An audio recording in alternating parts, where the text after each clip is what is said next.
On vous souhaite la bienvenue à ericlatour.com. Dans quelques instants, on vous parle de l'aéroport municipal et de ses études sur le développement économique. Mais d'abord, parlons de Saint-Eugène, du carrefour Saint-Eugène. Le conseiller Jean Fontaine commence à taper du pied.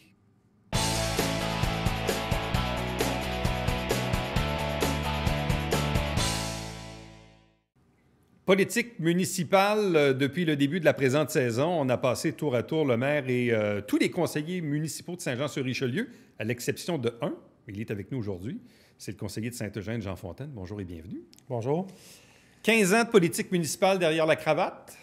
Dernière année du 4e mandat, mine de rien. Le temps passe vite. C'est ça que je me disais, ça passe trop vite. Ça passe trop vite 15 ans, puis pourtant, tout est encore à faire, fait que j'en aurais pour un autre 15 ans. À faire. Oui. Bon, le dossier de l'heure dans Saint-Eugène, c'est évidemment ce projet du carrefour Saint-Eugène que plusieurs personnes attendent depuis très longtemps. Ce fameux boulevard du Séminaire où on voit des maisons poussées d'ailleurs d'un certain côté où il y a Rainmetal, l'ancien Orlicon. Mais de l'autre côté, c'est le terrain qui est dédié au projet du carrefour Saint-Eugène. On en est où aujourd'hui? On en est que là, le conseiller commence à taper du pied. C'est là qu'on en est. Moi, je trouve que ça va pas assez vite dans ce dossier-là. Moi, ce que je peux dire pour la ville, là, pour ce qu'on fait, dans le fond, là, le ministère de l'Environnement a demandé aux consultants du promoteur une quinzaine de questions finales pour donner la phase 2. Des questions genre quel commerce tu vas bâtir, ça va être quoi les débits d'eau, puis tout ça. Et là, il y avait certaines questions qui devaient être remplies par la ville. Moi, j'ai la confirmation qu'on a fait nos devoirs. On a tout fourni aux consultants du promoteur. Et lui, il doit envoyer ça au ministère de l'Environnement. Mais moi, je trouve là, que c'est un triangle et puis on se promène. C'est comme une game de ping-pong, on se lance la balle. Moi, je suis tanné qu'on se lance la balle, puis je veux de la construction. Puis à un moment donné, je vais taper du pied, puis ça s'en vient. Mais le promoteur, lui, il n'est pas pressé de commencer son projet? Je ne sais pas, parce que là, je comprends qu'il y a la ville, puis il y a le ministère de l'Environnement qui doit donner des autorisations, mais ultimement, si on est le promoteur, on se dit, bien, on va lui donner l'information le plus vite possible pour commencer le plus vite possible. Exactement. Je ne sais pas où est-ce qu'ils en sont. Puis en plus, ce qu'on doit savoir, c'est qu'il y a une chicane, parce que le projet a deux phases. Ouais. La phase 1, c'était le terrain de la famille Gagnon. Et puis là, ils sont en chicane avec le promoteur pour des tuyaux qui ne seraient pas arrivés selon une entente qu'ils auront. Enfin bref, ça, c'est entre eux autres, OK? Mais moi, il y a une chose que je sais, c'est que si le ministère de l'Environnement émet un certificat pour la phase 2, ce que je pense qu'il peut se faire début 2020, j'espère. Si ce n'est pas fait début 2021, c'est-à-dire je vais taper du pied.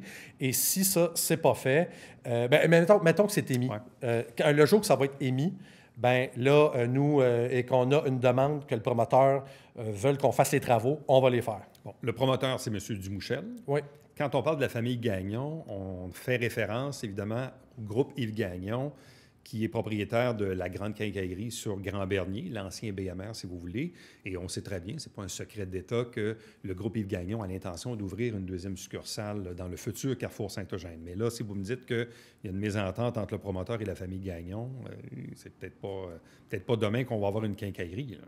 Exactement. C'est ça qui me déçoit parce que moi, ce qui m'a toujours motivé à la base dans ce projet-là, c'est de voir une quincaillerie dans Saint-Eugène. C'est le commerce qui nous manque le plus, je vous dirais, cruellement dans le quartier. Ouais, c'est souvent l'exemple que vous donnez qu'il faut faire plusieurs kilomètres pour acheter une vis. Exactement. Puis ça, on est tanné. Donc, on espère que quand que le ministère... Moi, là, ce que je vois, là, c'est que le ministère nous émette un certificat relativement tôt en 2021, que le promoteur nous fasse la demande de passer les services, les tuyaux, ce qu'on va faire, et on va envoyer une facture aux deux, puis après ça, bien, ça s'arrangera. Mais ultimement, ce qu'on veut dans le Carrefour Saint-Eugène, c'est quoi? Bon, on dit une quincaillerie, assurément.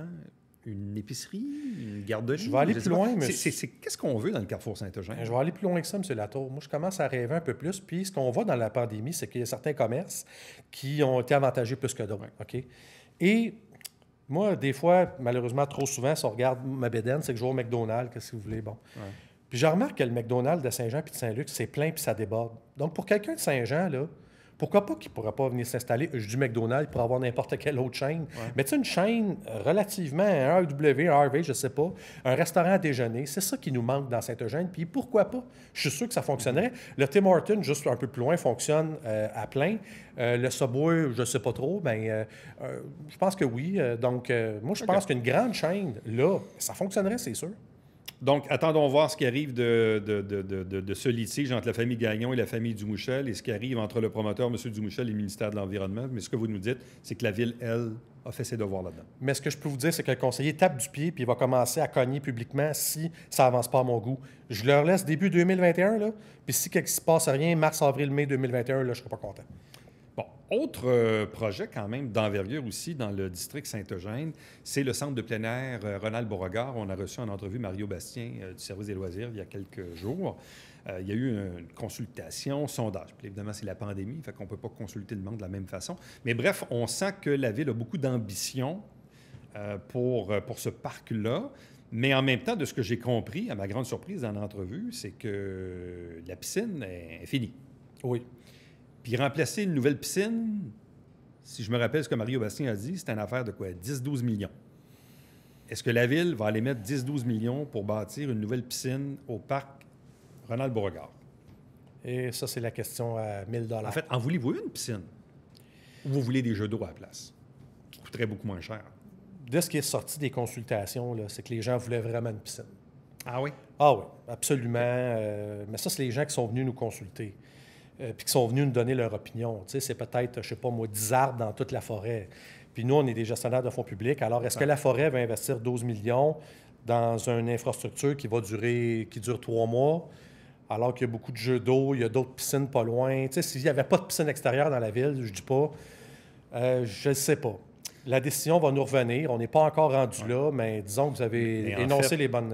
En fait, moi, mais dans la liste de priorités, là, on veut asphalter des rues, on veut une passerelle à Saint-Luc, on veut peut-être sauver la pinade à l'île Sainte-Thérèse. Il manque des terrains de baseball, on veut plus de terrains de synthétique. On veut le PC3, acheter d'autres boisés dans la ville. Le boulodrome. Écoutez, la cour est pleine. Là, il va manquer de millions tantôt. Là. C'est sûr, la cour est pleine, là, garanti. Bon, si, en tout cas, moi, avec les informations dont on me donne aujourd'hui, j'ai comme l'impression que le conseil n'ira pas de l'avant qu'une nouvelle piscine à 10 millions dans Saint-Eugène. Si on installe des jeux d'eau, probablement que ça va coûter beaucoup moins cher. Mais au-delà de cet aspect-là, de ce que j'ai compris aussi, on veut des nouvelles infrastructures sanitaires. C'est un peu vieillot. Puis on veut des tables à pique-nique. Exactement. Parce qu'il n'y en a pas assez. Mais c'est un super terrain avec beaucoup de potentiel, là. Oui, on va revenir à la base aussi, asphalter le stationnement qui fait dur, il n'y a pas de chalet d'accueil, des tables de pique-nique. Donc, je pense que les premiers investissements, puis ça ne coûtera pas rien, ce qu'on vient de dire là, il y en a pour 1 million dans juste ce que je viens de dire, là, 1 ou 2 millions. Là. Asphalter un gros stationnement, construire un chalet qui se tient. Tu sais, si on veut louer, on en loue déjà des canaux, des pédalos. Il y a le projet de taxi, des bateaux, taxis, taxi sur le... Donc, ça, il y a des infrastructures à mettre là. Donc, des quais. Donc, on va racheter des quais, comme M. Bastien le disait, là, c'est prévu. Donc, au printemps, on ajoute un quai pour ça.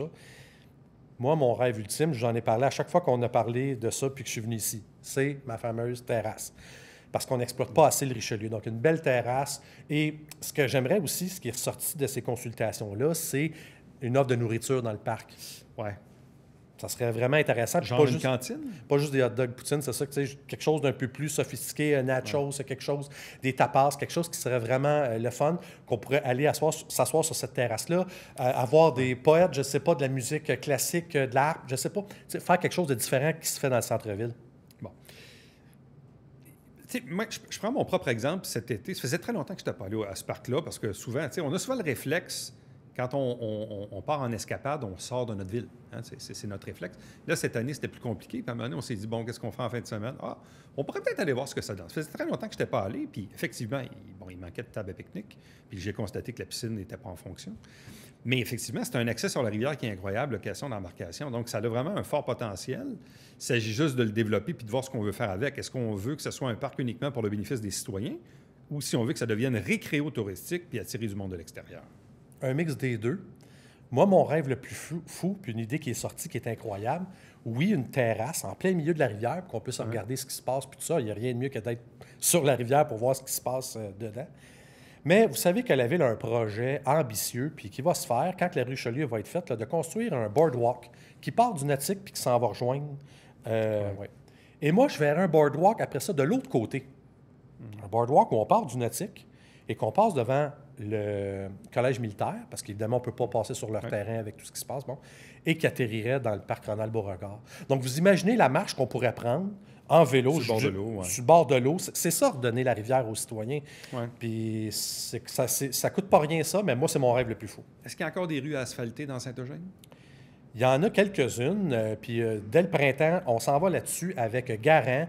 On va refaire la rue Brossard. Il y a Dubois-Vaughan, fait que on est capable de faire des projets. Autre priorité d'ici la fin du présent mandat dans la prochaine année? C'est ça que je viens de dire. C'est principalement ça. Exactement. Bon. Je veux aussi, très important, on a acheté le Boisé-Carillon. Hein? Ouais. Et puis, le Boisé-Carillon, à l'intérieur, c'était des trails de 4 roues puis tout ça. Donc, il faut, présentement, avant de le redonner à la population, il y a beaucoup d'argent à mettre là-dessus pour niveler le tout, pour peut-être faire des replantations d'arbres, pour faire des petits sentiers. Alors, moi, je m'étais engagé à faire ça il y a 4 ans. Dossier Grande-Ville, est-ce qu'on gèle les taxes ou non cette année? Je ne peux pas parler, le budget va être déposé bientôt. C'est le souhait des citoyens. Moi, je suis d'accord avec ça, bien entendu. Quand on gèle, quand on sait que quand on sait qu'il y a des conventions collectives qui sont signées aussi et qu'il y a une augmentation, hein, veut pas, puis qu'on ne va pas taxer, bien, peut-être qu'il va y avoir des surprises dans le futur. Je ne sais pas. Je ne sais pas. C'est pas nécessairement... Tu sais, je ne suis pas comptable, c'est pas mon métier. Mais pour l'instant, on me dit que le tout peut juguler, alors faisons-le. Bon. On est dans une année électorale. Jean Fontaine, est-ce qu'il revient à l'élection de 2021? Jean Fontaine, pour la première fois, n'avait pas dit au début de du mandat que je me représenterais. Ma décision est prise, là, puis je peux le dire, je me représente. Je me représente, je vous dirais, parce que je veux regagner mon district, puis parce que je n'ai pas été content de ce que j'ai vu dans les 3 dernières années. À vrai dire, j'en ai des hauts le cœur. Je n'ai pas été content de faire partie de ce conseil-là. Et puis, l'arrivée de Mme Bouchard pour moi, puis j'ai écouté son entrevue avec intérêt quand elle est venue ici, et j'ai trouvé que c'était un vent de fraîcheur. Donc, vous souhaitez demeurer indépendant ou faire équipe avec Mme Bouchard? On est dans les pourparlers, là. On est directement là-dedans présentement. Bon, pas avec M. Laplante. Non. Non, ça n'arrivera pas. Non. Puis, j'étais content, hein? Je peux vous dire, oui, ça rit en arrière. J'étais content de dire... C'était pas une question piège. Je connaissais la réponse d'avance. Moi, là, ce qui m'a bien réjoui, M. Latour, là-dessus, c'est l'élection américaine. Ça n'a pas été la victoire la plus éclatante de Biden. J'aurais pensé qu'il aurait gagné plus fort que ça, mais il a quand même gagné et ça a lancé bien des messages, à mon avis. Pensez-vous que Mme Bouchard va être la Joe Biden de Saint-Jean? Je pense que les citoyens de Saint-Jean sont dus pour le retour d'un conseil paisible et efficace. Elle est quand même moins âgée que M. Biden, par exemple. Oui, en plus. Puis je pense pense l'insulter. Et je pense que ça peut apporter ça. Oui, ce genre de quiétude que vous souhaitez. Là, exactement. Bon. Ben, Jean Fontaine, merci beaucoup, puis bonne chance pour la suite. Merci. Restez avec nous, puisqu'au retour, on vous parle de l'aéroport municipal.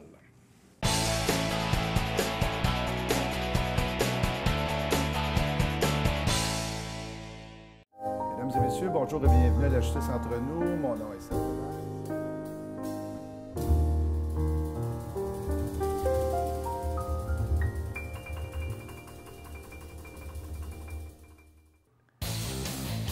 Salut, ici Alexandre Baudouin. Et François Trépanier. François, cette semaine à Sport Express, de la haute voltige et du hockey. Avec Lisanne Richard, la plongeuse, et le rédacteur en chef de hockey de magazine, Simon Bédard. Ne manquez pas ça.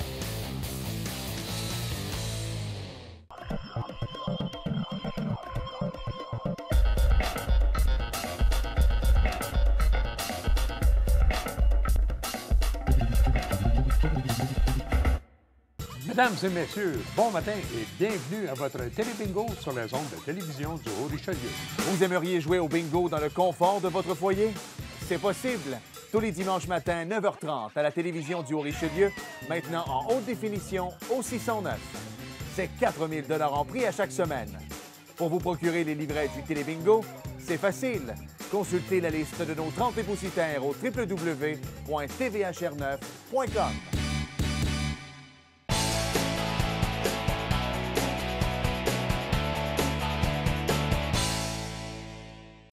Parlons de l'aéroport municipal et probablement qu'on va en parler encore dans les prochaines semaines, voire les prochains mois. Ça sera peut-être, qui sait, aussi un enjeu de la prochaine campagne électorale municipale. On en a parlé ici même à cette émission il y a quelques semaines, bon, avec, oui, M. Lafrance, qui est un propriétaire utilisateur, mais aussi avec le conseiller François Auger, il y a quelques semaines, où on parlait de ces fameuses études sur le développement économique potentiel de l'aéroport. Quel est le point de vue maintenant du comité Vigilance Aéroport avec M. Raymond Boucher? Bonjour et bienvenue. Bonjour, M. Latour. De ce qu'on comprenait, de ce que le conseiller Auger nous disait, c'est que, selon les études qui sont sorties, on juge que le potentiel de développement économique n'est pas tant là sur le radar en ce moment. Est-ce que vous convenez de ça aussi, vous? Bien, écoutez, pour nous, c'est les résultats des études, on vient de les obtenir. Pour nous, ce n'est pas une surprise.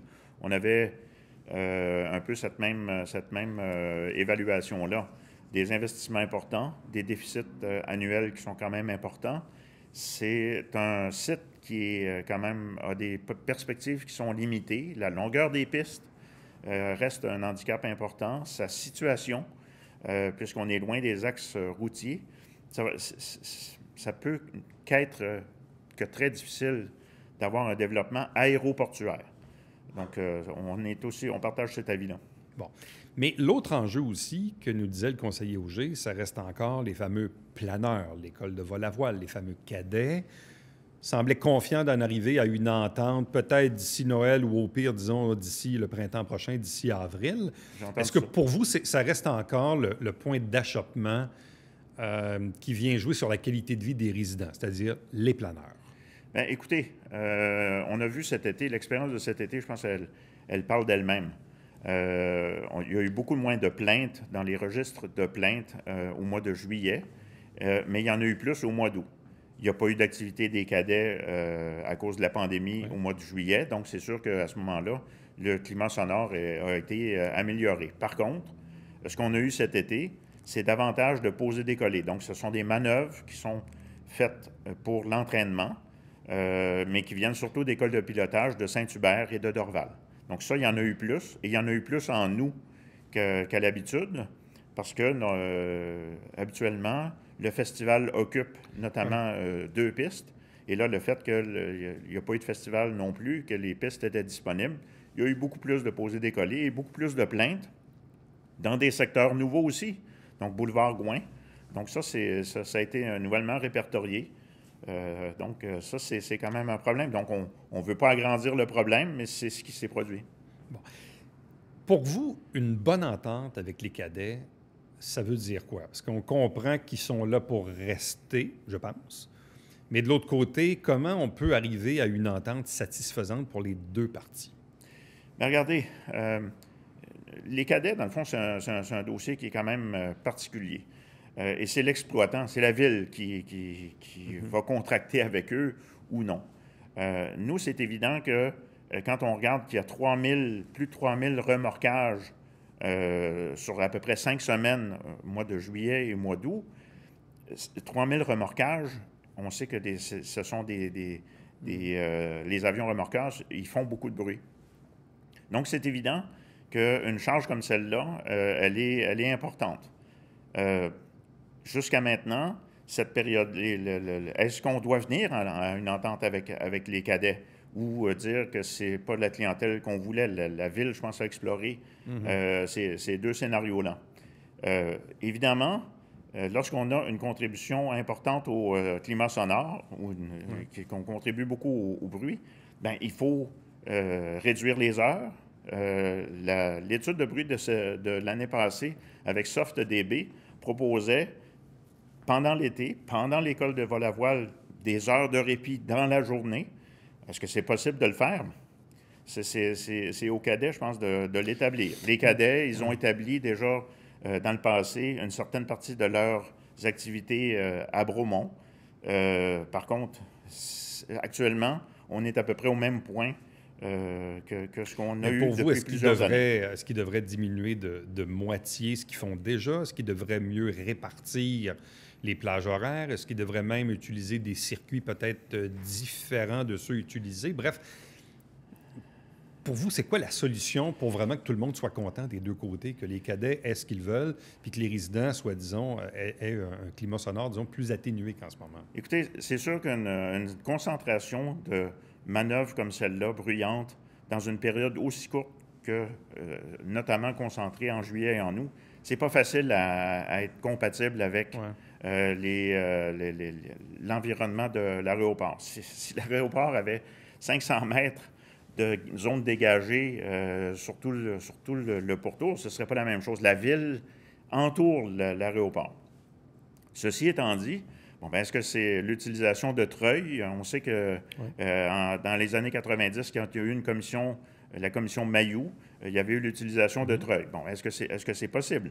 La variation des des circuits, bon, très, très bien, je veux dire, mais est-ce que c'est un scénario réaliste compte tenu que les planeurs ne peuvent pas s'éloigner plus que d'un certain nombre de quelques kilomètres autour de la ville? Donc, c'est pour ça que, autour de l'aéroport, donc c'est pour ça qu'ils reviennent toujours à utiliser toujours les mêmes circuits, à larguer toujours à peu près aux mêmes endroits, et les planeurs sont dans une boîte, contrôle aérien, comment je dirais, surveillé.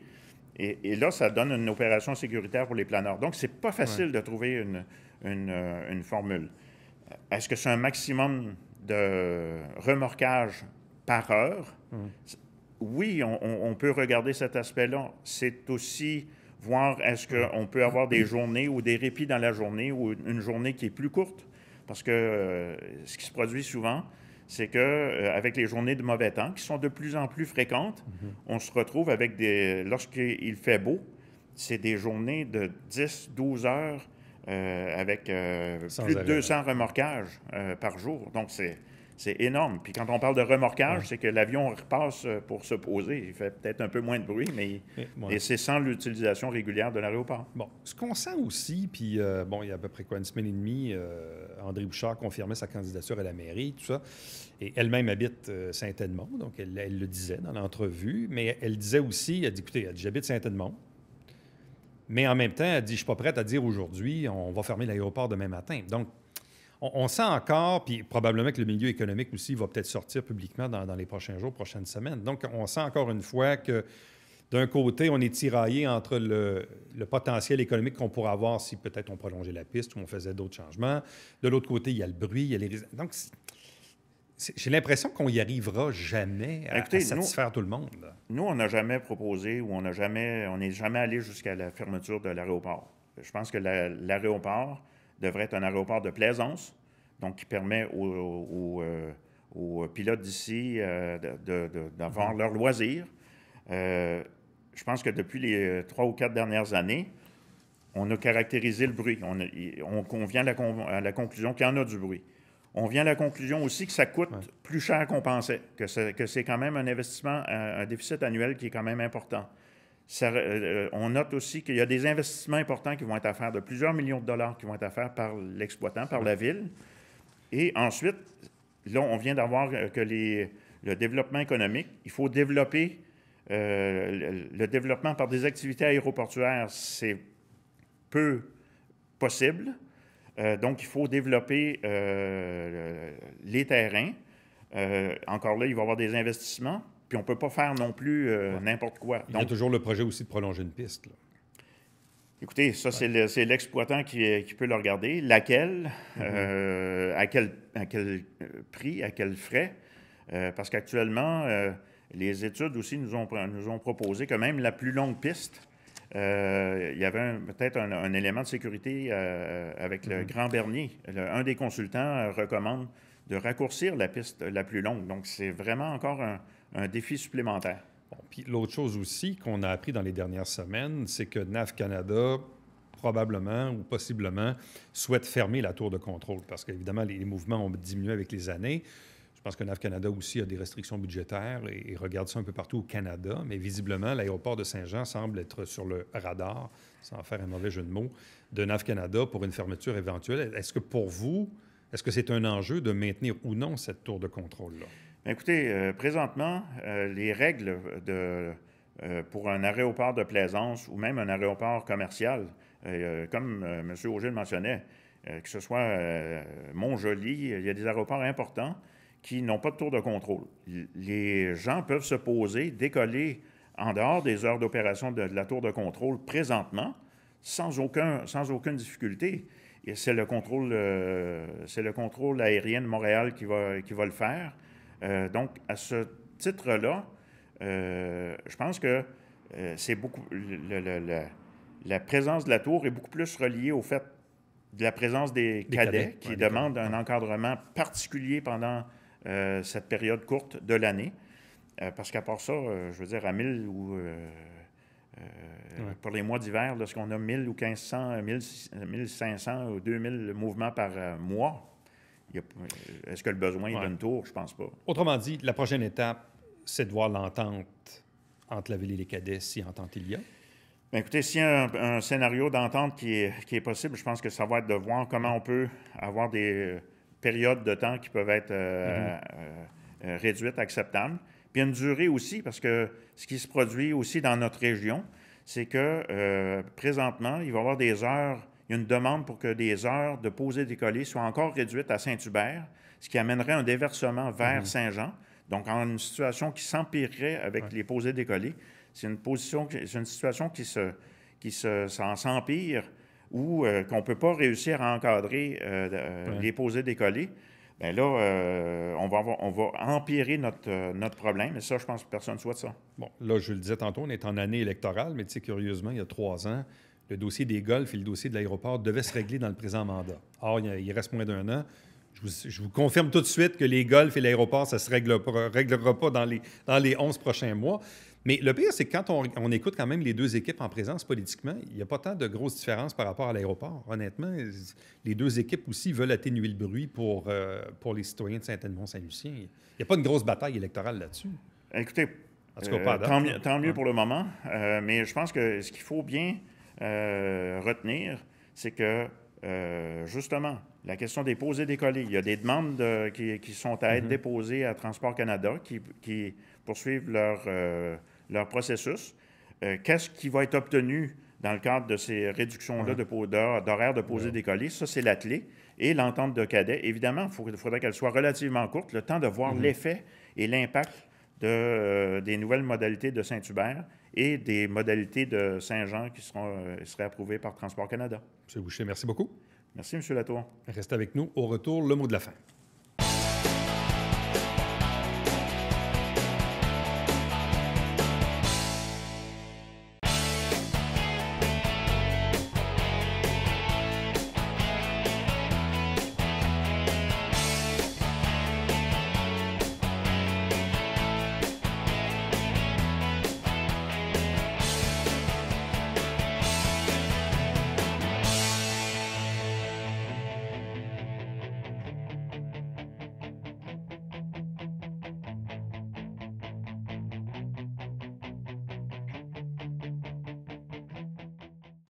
Mercredi prochain, 25 novembre, collecte de sang du côté de Saint-Alexandre. Avec la pandémie, ça se fait sur rendez-vous. Vous avez à l'écran l'adresse courriel ou encore le numéro de téléphone pour obtenir de l'information. Entre-temps, commentaires, suggestions, faites-le toujours par courriel. Vous m'écrivez à Éric Latour en un mot, à commercial tvhr9.com. À demain. Bye-bye.